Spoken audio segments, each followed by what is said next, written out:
up? Alana here. Welcome back to my channel. So today we are talking about stress. Now, as a full-time single parent of a 4-year-old and a puppy, and a full-time student, full-time entrepreneur, amongst other things, I am no stranger to stress. Of course, you don't have to be any of those things that I just mentioned to feel the effects of stress.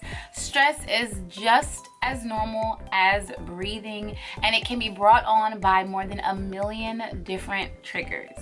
I guess what I'm trying to say is that stress is completely unavoidable, but it is really important that you learn how to manage your stress properly. Mismanagement of stress can lead to addiction, depression, even health issues. I had to be a little bit creative and trying to relieve some of my stress, because if not, I would be going crazy. I've compiled a list of my top 8 ways to manage my stress, and I think you should grab a pen and a piece of paper because you are probably gonna need these someday. Now, before we get into my list, I do want to make sure that you guys are subscribed to this channel so that way you do not miss an upload. Make sure that you hit the notification bell down below so that way you can get updates and alerts straight to your email, and that will help you take some of the stress of not knowing if I post it or not away. Number 1 is, of course, exercise. Everyone always says exercise. Now, I am not your gym girl. I'm not the one.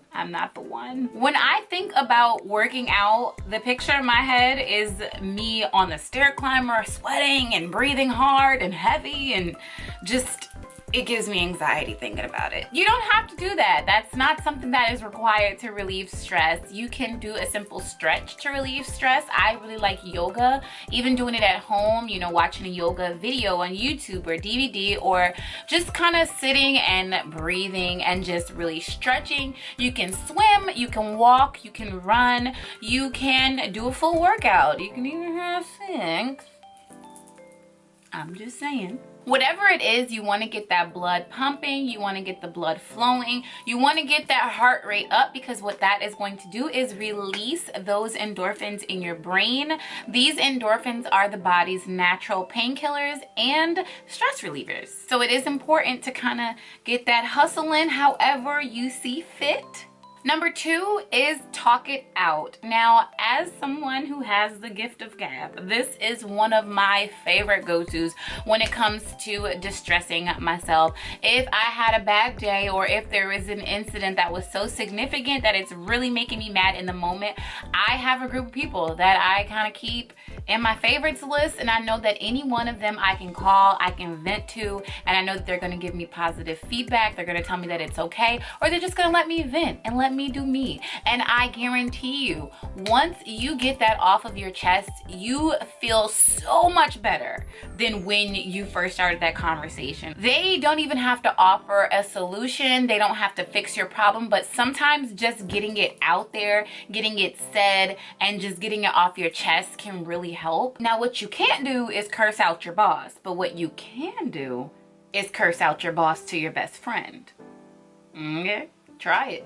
It works, trust me. When you're choosing people that you want to vent to, you want to make sure that it's people who are definitely on your team, people who are going to support you, people who are going to encourage you to do the right thing, and people who are going to stay positive, okay? Also, depending on the situation, you want to make sure that the person can relate. If you are having relationship issues and you want to vent about something that's going on in your relationship, try to talk to someone else who's actually in a relationship, because 9 times out of 10, you know, they're going to understand where you're coming from, understand your frustrations, and they may even be able to offer some type of solution to help you feel better.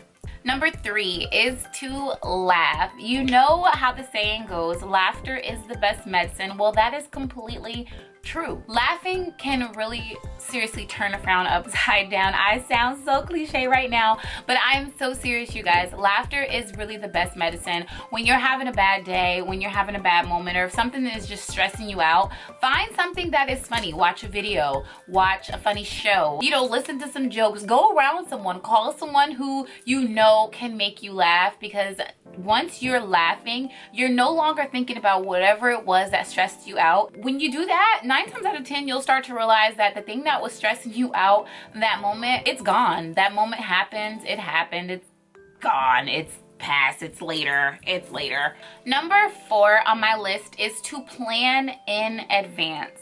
9 times out of 10, okay, I'll stop saying 9 times out of 10. A lot of the times when I get stressed out, it is due to poor planning. Planning can really make or break your whole week, month, day, whatever stretch of time is happening. Planning does make a difference, you guys.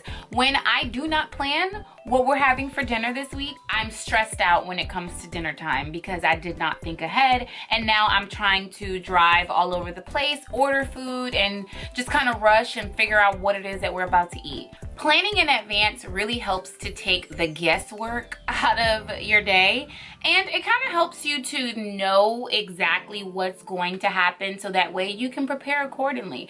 If you know that you have a parent-teacher meeting at 3:00 p.m. today, and you also have to get an oil change that morning, and then you also have to go to the grocery store sometime during that day as well, you have all these things planned out and scheduled out, so you know when it comes time to do each, boom, boom, boom, we know where we're going. If you don't plan, you forget things, you're rushing, you are anxious, you are confused, you're all over the place. So planning in advance really does help. But also when you're planning in advance, especially when you have small children, make sure that you leave room for mistakes. Not everything is gonna go as planned.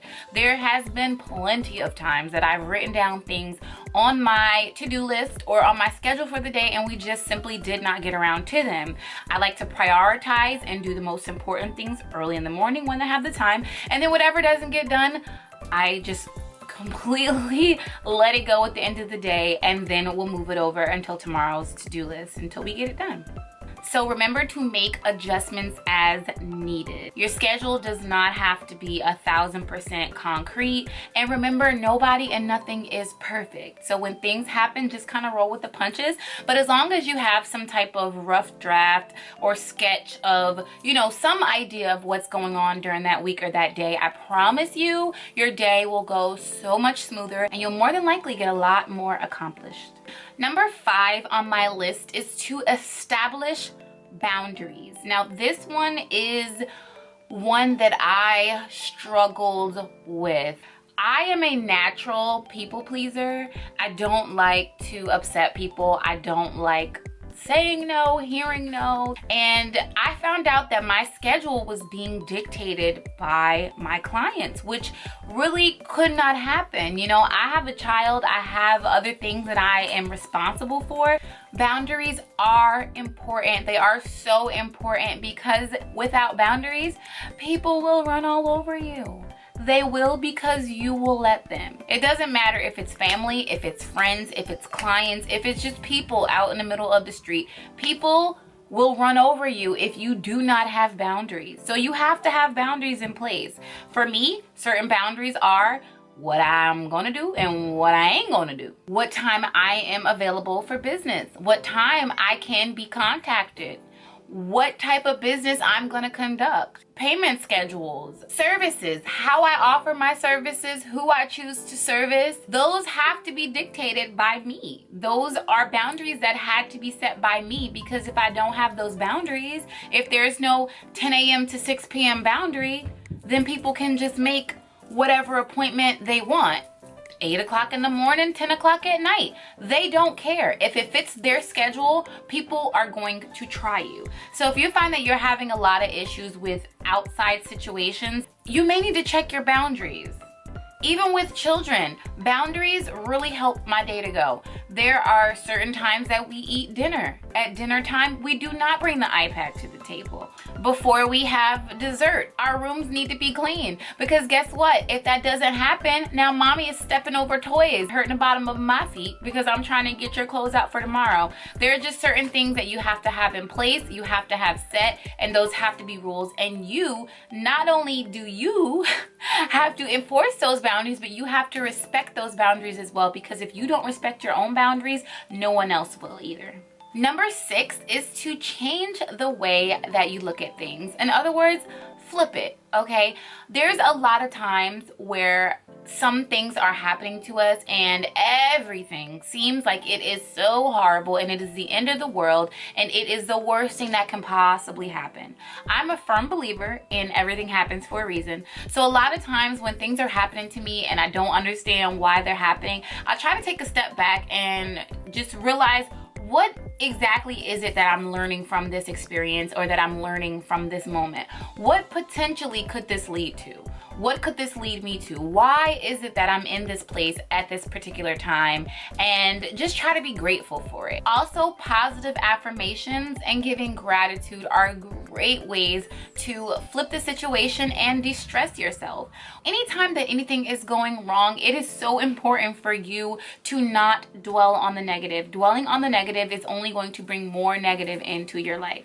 Focus on the positive. Even if it seems like there is no positive in that situation, there is a positive. You're awake right now. You're watching me on some sort of device, whether it be your phone, your computer, your TV, whatever it is that you're watching me on. Be grateful for this device. Be thankful for the internet connection you have. Be thankful that you woke up this morning and you can breathe in and out by yourself. It is a gift. The present is a present. It is a gift. It is a gift that you get every single day that you are alive. You have the gift of life, and you should use that 24 hours to the best of your abilities, not worried about things that you cannot control or things that are going to bring down your vibe. You want to always protect that vibe at all costs, reminding yourself of your goals, reminding yourself of the positive things, reminding yourself of the outlook and the potential that you have and the things that you want to accomplish and the things that you've already accomplished. I promise you, if you do that, get into the habit of doing that enough, you will start to see things change around so much for you. This is something that I am a firm believer of, and I really love this method to help de-stress me, because believe you me, I get stressed and sometimes I have to remember why. Before you know it, the things that you were upset about or the things that seemed so big in the moment will seem so small compared to that list of amazing things that you are just so grateful and blessed to have. Number 7 is you time. You time is so important. It is so important. We are constantly having contact with other people outside in the workplace, at home, with our families, just really anywhere that we go, we're having interactions with other people. And sometimes we need to turn everything off. That can mean TV, phone, computer, all electronics, and just spending time with you. Take a long bubble bath, give yourself a facial, go to the spa, watch your favorite movie, watch your favorite TV show. I'm gonna be honest, sometimes I use the grocery store as me time, and there is nothing wrong with that. Even if you have kids, book a babysitter, ask a family member to help.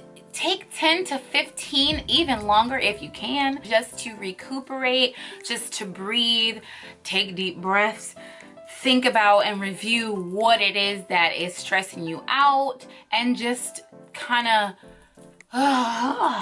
find something that you love to do. If you're an active person, drive some bumper cars, go ride a horse, go pet an animal. Just always remember to take time for yourself, because you are so important. Number 8 is to avoid the bad habits or change the bad habits into good habits. A lot of times, unfortunately, when people are stressed, they turn to alcohol, drugs, cigarettes. Some people turn to other things that might help them cope. It may not be the healthiest of choices when it comes down to it. What those unhealthy habits are going to do is relieve your symptoms of stress for that particular moment. And then what you're going to do is go ahead right back. Every time that stress is triggered, you're going to be craving that bad habit. And that is how addiction happens. We don't want addiction. We want to avoid addiction. And stress is the #1 cause of addiction, actually. You can avoid that by taking those triggers and taking those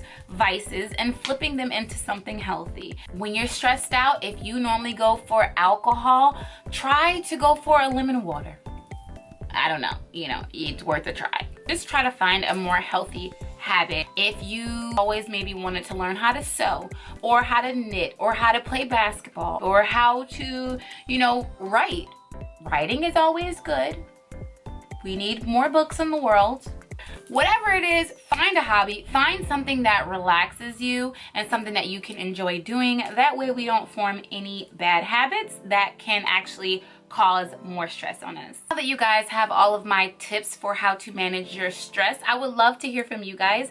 Drop a comment down below. Let me know what it is that you do to manage the stress in your life. Do you like to meditate? Do you like to do yoga? Do you like to talk it out on the phone? All in all, you guys, I just want you to know that it is so important to manage your stress properly. Stress can lead to so many harmful things. There's a lot of health related issues that are really caused by stress. A lot of the things that we experience in life can definitely be eliminated or reduced just by learning how to manage our stress properly. Now, I hope you guys really like the tips that I gave today. I hope that they help you out in some way. Leave a comment down below letting me know any other tips you guys might like to see here on my channel. Thank you guys so much for watching this video. Please don't forget to subscribe and thumbs up for more videos like this. Until next time, stay stress free. I love you guys. Bye.